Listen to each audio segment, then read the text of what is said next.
বিসমিল্লাহির রহমানির রহিম। আসসালামু আলাইকুম। প্রিয় শিক্ষার্থীবৃন্দ, মাতুয়েল হাজী আব্দুল লতিফ ভূঁইয়া বিশ্ববিদ্যালয় কলেজের পক্ষ থেকে আয়োজিত অনলাইন ক্লাসে তোমাদের আবারও স্বাগতম জানাচ্ছি। আমি আশরাফুন নাহার, প্রভাষক, সমাজকর্ম বিভাগ, মাতুয়েল হাজী আব্দুল লতিফ ভূঁইয়া বিশ্ববিদ্যালয় কলেজ। প্রিয় শিক্ষার্থী, আজ আমি আলোচনা করব সমাজকর্মের প্রথম পত্রে ৬ষ্ঠ অধ্যায়ে সমাজকর্মের সহায়ক পদ্ধতিগুলো নিয়ে। আমি বিগত ক্লাসে সমাজকর্মের মৌলিক পদ্ধতি যেমন ব্যক্তি সমাজকর্ম, দল সমাজকর্ম এবং সমষ্টি সমাজকর্ম নিয়ে আলোচনা করেছি। চলো তাহলে আমরা আজকে পাঠে ফিরে যাই। সমাজকর্মের পদ্ধতি।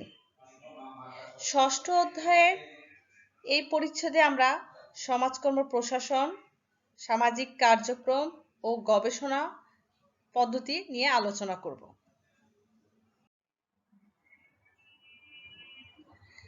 আজকের পাঠ শেষে শিক্ষার্থীরা লার্নিং আউটকাম হিসেবে সমাজকর্ম প্রশাসনের ধারণা ব্যাখ্যা করতে পারবে, সমাজকর্ম প্রশাসনের উপাদান ব্যাখ্যা করতে পারবে, সমাজকর্ম প্রশাসনের গুরুত্ব বিশ্লেষণ করতে পারবে, সামাজিক কার্যক্রমের ধারণা ব্যাখ্যা করতে পারবে এবং সামাজিক কার্যক্রমের গুরুত্ব বিশ্লেষণ করতে পারবে।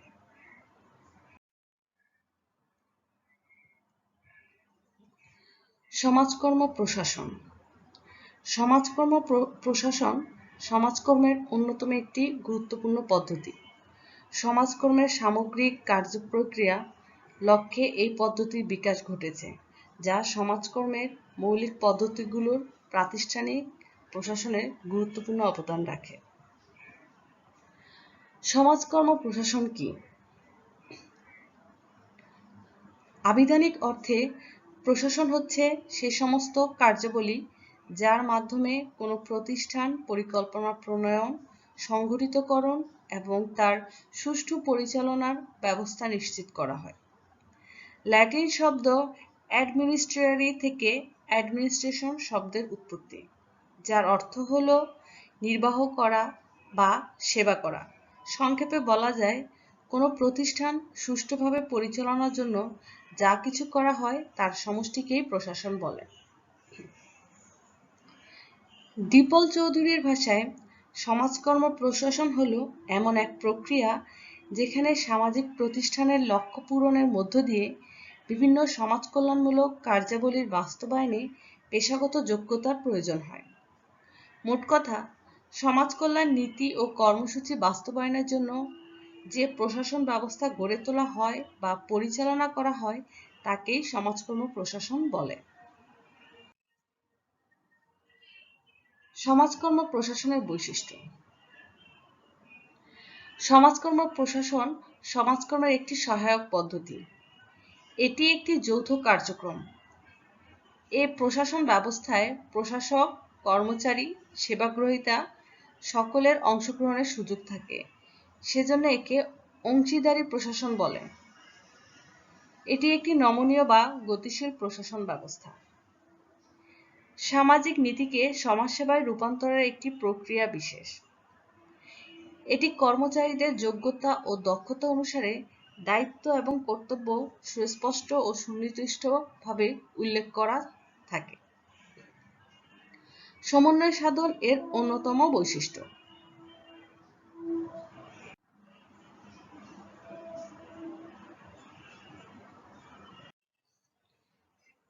সমাজকর্ম প্রশাসনের উপাদান। সমাজকর্ম প্রশাসক। সমাজকর্ম প্রশাসনের প্রধান ও গুরুত্বপূর্ণ উপাদান হল সমাজকর্ম প্রশাসক।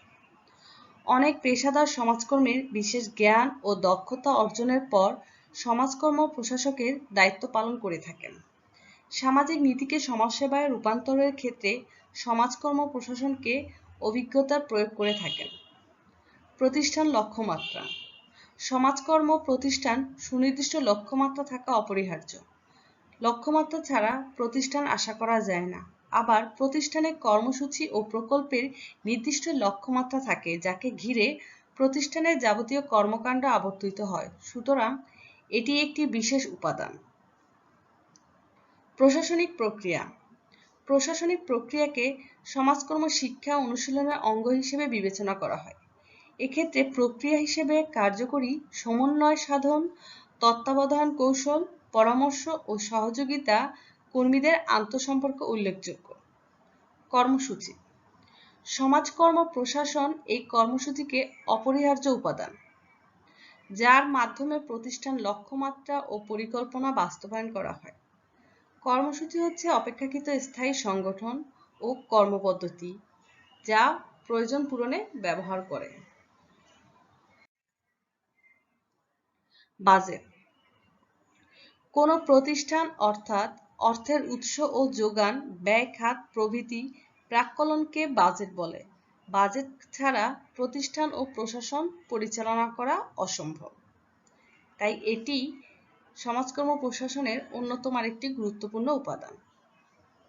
যোগ্য কর্মী। সমাজকর্ম প্রশাসন পরিচালনায় যোগ্য ও দক্ষ কর্মী প্রয়োজন। কোনো প্রতিষ্ঠান কর্মী বাহিনী যত দায়িত্বশীল ও মেধাসম্পন্ন হয়, সেই প্রতিষ্ঠান ফলপ্রসূ হয়ে থাকে। গবেষণা মূল্যায়ন। সমাজকর্ম প্রশাসনে সমাজকর্ম গবেষণা অত্যন্ত গুরুত্বপূর্ণ। প্রতিষ্ঠান নীতি ও পরিকল্পনা, কর্মসূচি বাস্তবায়ন প্রক্রিয়া এবং এগুলোর সফলতা বিফলতা নির্ধারণে গবেষণা অত্যন্ত কার্যকরী। যে কোনো প্রতিষ্ঠানের জন্য গবেষণা মূল্যায়ন একটি বিশেষ উপাদান। সমাজকর্ম প্রশাসনের গুরুত্ব। সমাজকর্ম প্রশাসনের সর্বপ্রথম গুরুত্ব হচ্ছে নীতি ও পরিকল্পনা প্রণয়ন। নীতি ও পরিকল্পনা প্রণয়নের ক্ষেত্রে সমাজকর্ম প্রশাসন গুরুত্বপূর্ণ ভূমিকা রাখছে। সুষ্ঠু নীতি নির্ধারণের উপর সমাজ কল্যাণের কার্যাবলীর সফলতা নির্ভর করে। তাই এর অন্যতম লক্ষ্য হল একটি সুষ্ঠু নীতি নির্ধারণ। সামগ্রিক কল্যাণ সহ কার্যাবলীর দিক নির্দেশক হিসেবে নীতি নির্ধারণ অত্যন্ত গুরুত্বপূর্ণ। নির্ধারিত নীতিকে সামনে রেখে সেগুলোকে সমাজসেবায় রূপান্তরের জন্য যে সিদ্ধান্ত গ্রহণ করা হয় কিংবা পূর্ব চিন্তাভাবনা করা হয় তাকেই পরিকল্পনা বলা হয়। এই পর্যায়ে প্রশাসনের অন্যতম লক্ষ্য হল সমস্যার সমাধানমূলক ও সমাধান উন্নয়নমূলক কার্যক্রমে ফলপ্রসূতার জন্য কার্যকরী সিদ্ধান্ত গ্রহণ। বাস্তবায়ন।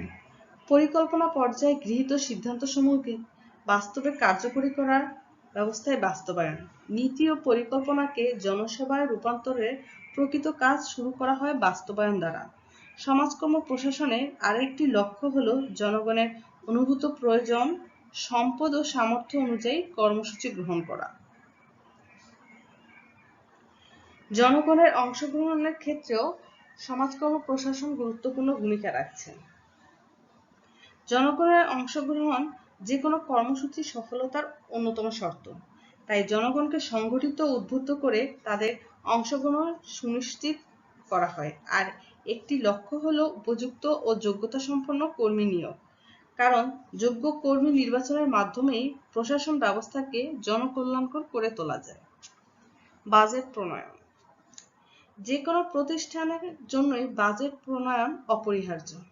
কেননা অর্থনৈতিক সুষ্ঠু পরিচালনার ব্যবস্থা ছাড়া প্রতিষ্ঠান নীতিকে সমাজসেবায় রূপান্তর করতে পারে না। দায়িত্বপ্রাপ্ত কর্মকর্তা ও কর্মচারীগণ তাদের উপর অর্পিত দায়িত্ব সঠিকভাবে পালন করছে কিনা তার সুষ্ঠু তত্ত্বাবধান প্রশাসনের আরেকটি লক্ষ্য।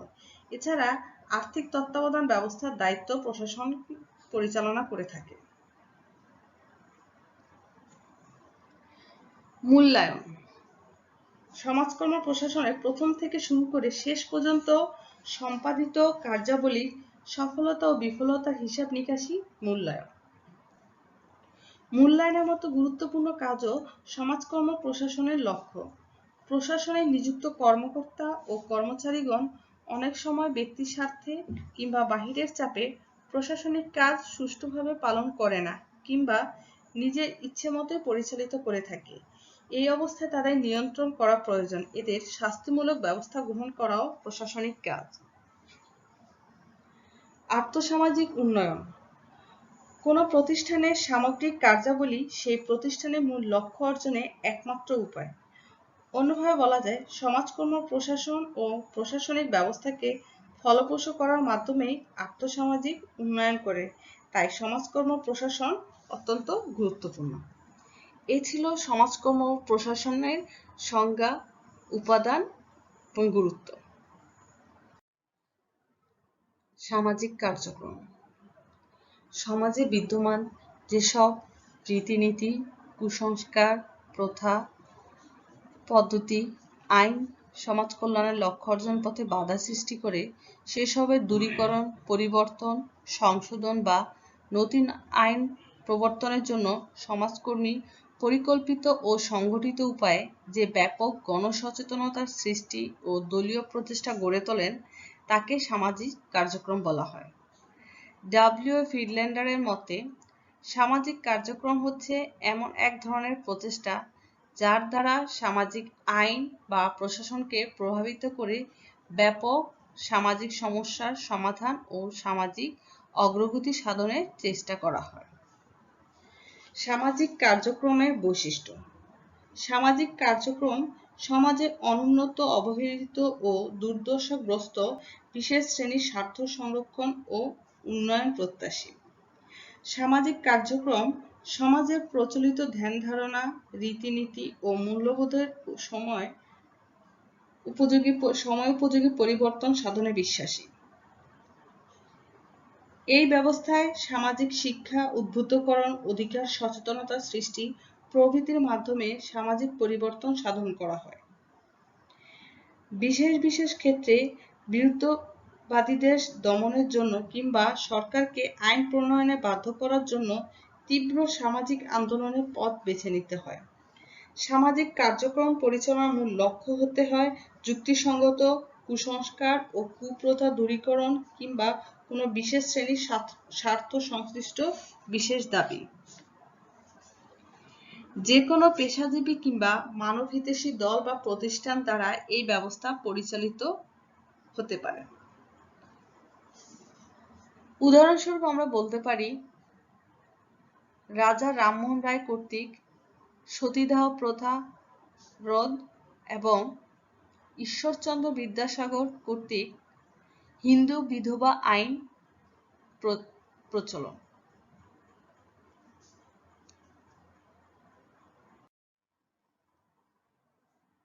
সামাজিক কার্যক্রমের গুরুত্ব।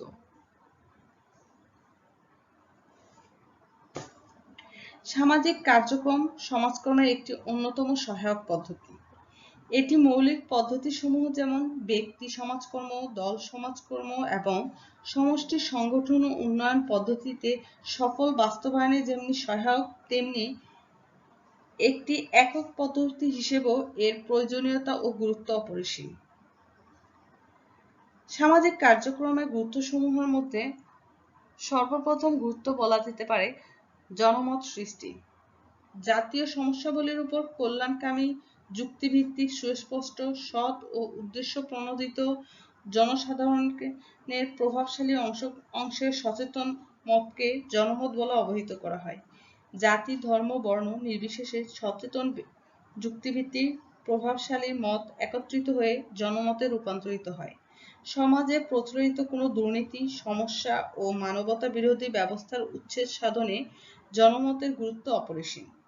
সামাজিক কার্যক্রম জনমত গঠনে অন্যতম কৌশল হিসেবে বিবেচিত। গণসচেতনতা সৃষ্টি। জনমত গঠনের পূর্ব শর্ত হল গণসচেতনতা। গণসচেতনতা গড়ে ওঠে সংশ্লিষ্ট বিষয়ের প্রভাব, ব্যক্তি, স্বরূপ সম্পর্কে জনগণকে জ্ঞান দানের মধ্য দিয়ে।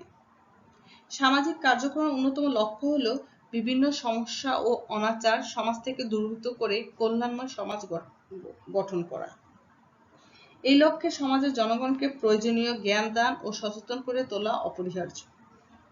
সামাজিক কার্যক্রম জনগণকে সচেতন করে তোলার মাধ্যমে এই লক্ষ্য অর্জনে সচেষ্ট। জনগণের অংশগ্রহণ নিশ্চিতকরণ। সমাজকর্মের সকল কার্যক্রম ও সেবা কর্মসূচি জনগণের কল্যাণে নিবেদিত, যা জনগণের প্রয়োজন ও কল্যাণে উৎসর্গকৃত, সেক্ষেত্রে জনগণের অংশগ্রহণ নিশ্চিত করা একান্ত অপরিহার্য। সিদ্ধান্ত গ্রহণ ও সমস্যা সমাধান প্রক্রিয়ায় জনগণের অংশগ্রহণ নিশ্চিত করা সম্ভব না হলে তা অনেকটা তাদের উপর চাপিয়ে দেওয়ার মতোই হয়ে দাঁড়ায়।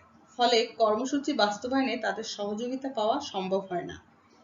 আর এর জন্যই জনগণের অংশগ্রহণ নিশ্চিতকরণ সামাজিক কার্যক্রমে একটি গুরুত্বপূর্ণ ভূমিকা রাখে। অনগ্রসর ও অবহেলিত শ্রেণীর স্বার্থ রক্ষা। ধনী দরিদ্র শিক্ষিত অশিক্ষিত সব মানুষকেই নিয়েই সমাজ। বঞ্চিত অবহেলিত বা দরিদ্র মানুষরা সমাজের অংশ। এদের পশ্চাৎপদতা সমগ্র সমাজকেই পেছনে টানে। তাই সমাজের সার্বিক উন্নয়নের স্বার্থে এই জনগোষ্ঠীকে মর্যাদা দান, তাদের ন্যায্য অধিকার প্রতিষ্ঠা ও উন্নয়নে সমাজের শিক্ষিত ও প্রতিষ্ঠিত জনগোষ্ঠীর দায়িত্ব ও কর্তব্য। এসব ব্যাপারে সমাজের সকল শ্রেণীর সার্বিক সচেতনতা সৃষ্টি, দায়িত্ব ও কর্তব্যবোধ জাগ্রতকরণ এবং উদ্যোগ সৃষ্টিতে সামাজিক কার্যক্রমের ভূমিকা গুরুত্বপূর্ণ। সামাজিক নীতি ও আইন প্রণয়ন, পরিবর্তন, সংশোধন ও বাস্তবায়নে অনুকূল পরিবেশ সৃষ্টি। সামাজিক নীতি নির্ধারণ আইন প্রণয়নের জন্য কখনো কখনো ব্যাপক জনমত গঠন, আবার কখনো বা প্রণীত নীতি ও আইন বাস্তবায়নের জন্য মাঠ পর্যায়ে অনুকূল জনসমর্থন গড়ে তোলা আবশ্যক হয়। সামাজিক কার্যক্রম গণসংযোগ ও যোগাযোগ কৌশল প্রয়োগ করে উভয় ক্ষেত্রেই জনমত গঠন ও জনসমর্থন আদায়ে সহায়তা করে থাকে।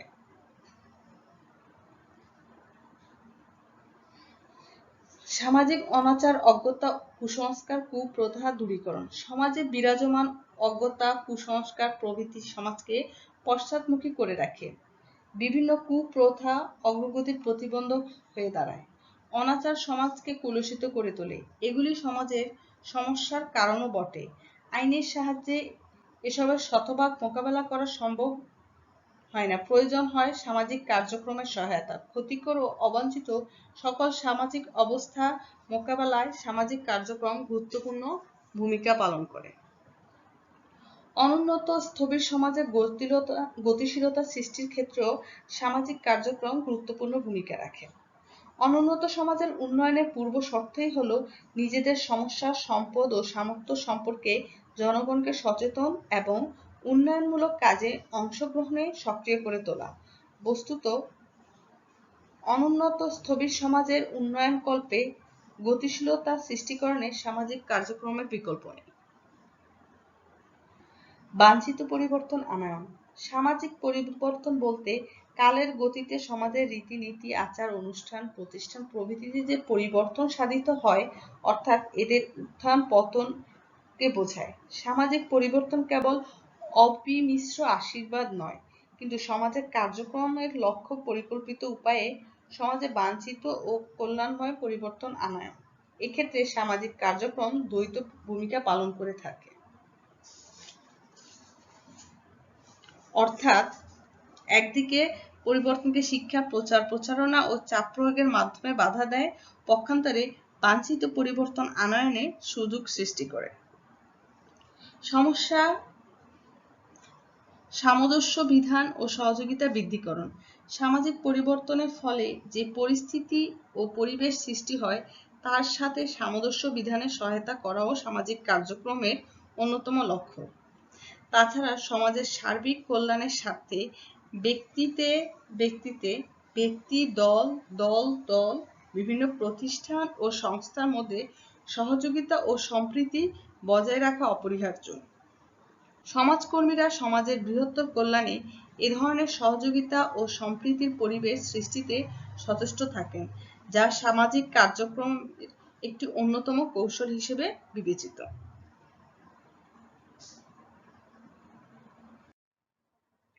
শিক্ষার্থীরা, আজকের পাঠে আমরা ষষ্ঠ অধ্যায়ে থেকে সমাজকর্মের সহায়ক পদ্ধতিগুলোর ভেতর থেকে সমাজকর্ম প্রশাসন এবং সামাজিক কার্যক্রম সম্পর্কে বিস্তারিত ধারণা দেওয়ার চেষ্টা করেছি। আশা করছি তোমরা ভালোভাবে বুঝতে পেরেছ। পরবর্তী ক্লাস দেখার আমন্ত্রণ জানিয়ে আজকের ক্লাস এখানেই শেষ করছি। সবাই ভালো থেকো। ধন্যবাদ। আসসালামু আলাইকুম।